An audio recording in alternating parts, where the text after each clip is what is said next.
Hi, I'm Crystal, and today I'm adding pockets and flips to my all junk journal that I'm making for December Daily. So I have got some Christmas card envelopes I covered with scraps of wrapping paper, as well as some smaller wrapping paper pieces. I'm going to use all of these as interactive elements in my all junk journal. So I'm starting out with a couple of Christmas card envelopes that I covered with scraps of wrapping paper, and I'm going to attach these as flips.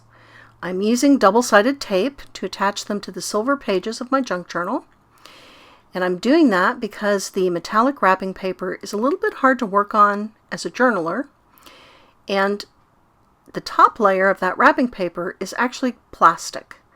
So the white craft glue, the PVA glue that is common in craft rooms, does not play nicely with plastic. It's not going to stick, but the double-sided tape is going to adhere very nicely.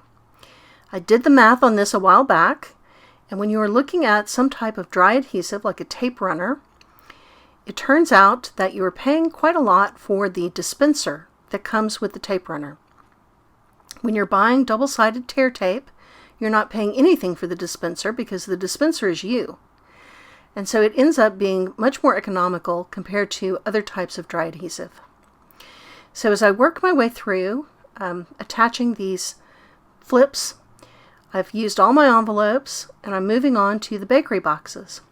So this bakery box held wrapped items, not raw food, not cookies or anything that would make it greasy, and I think it makes a fun top flipping element on both sides, although it will need a paper clip or some type of clip to hold it in place.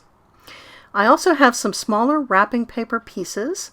They weren't quite big enough to make pages all on their own, but they will make nice flip outs, and I'm using paper tape to do that.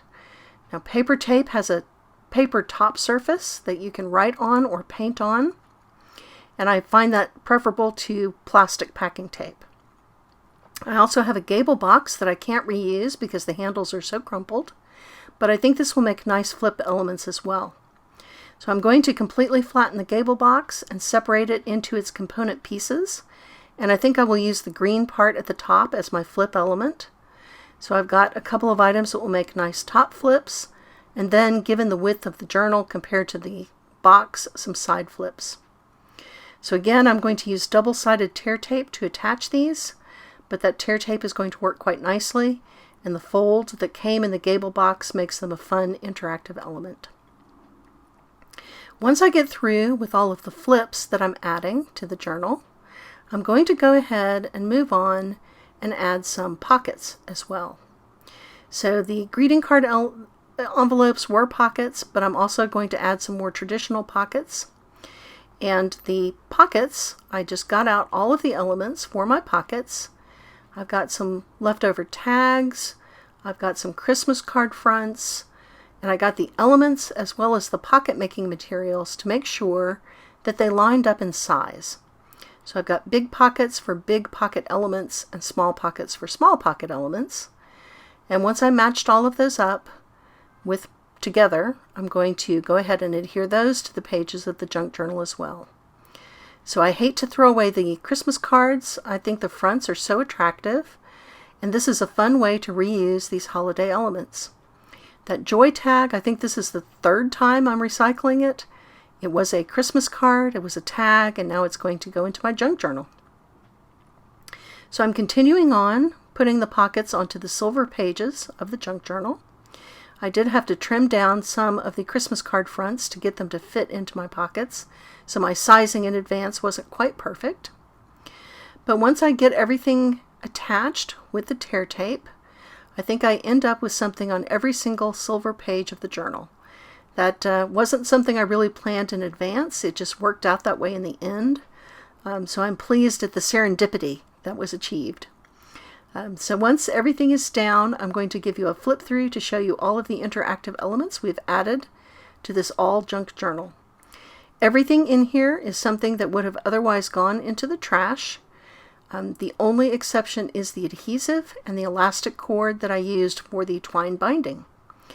Everything else is recycled in some way, and this metallic and glittery wrapping paper cannot be recycled. It has to go in the trash. So this is definitely stuff that would have ended up in a landfill when you got to the end of the season. So obviously you could use scrapbook paper for some of these elements rather than recycled wrapping paper or recycled gift tags. I certainly have scrapbook paper. I feel like I've got all the craft supplies in the world, but just a fun challenge to myself to make sure that every element in this junk journal is indeed junk. So let's flip through the pages and see how I did. So you can see that I have got the book here that is made from a cereal box, and I have got my elements in the pockets. The pockets are junk. The journaling cards are junk. The pages are junk. So everything in here rescued from the trash and is getting a second life as part of this December daily journal. So I love the Christmas card fronts in particular, and I think that using the used wrapping paper just adds a fun seasonal element to every bit of this journal. Really, this and a Christmas movie on TV is just about all I need to feel like I'm having a wonderful Christmas season. So I hope that you are as well, and I hope that you are having fun making your own December daily journal. I'm finding a lot of inspiration from other makers, so I appreciate everybody who is uploading videos as part of this season, and I appreciate you joining me today.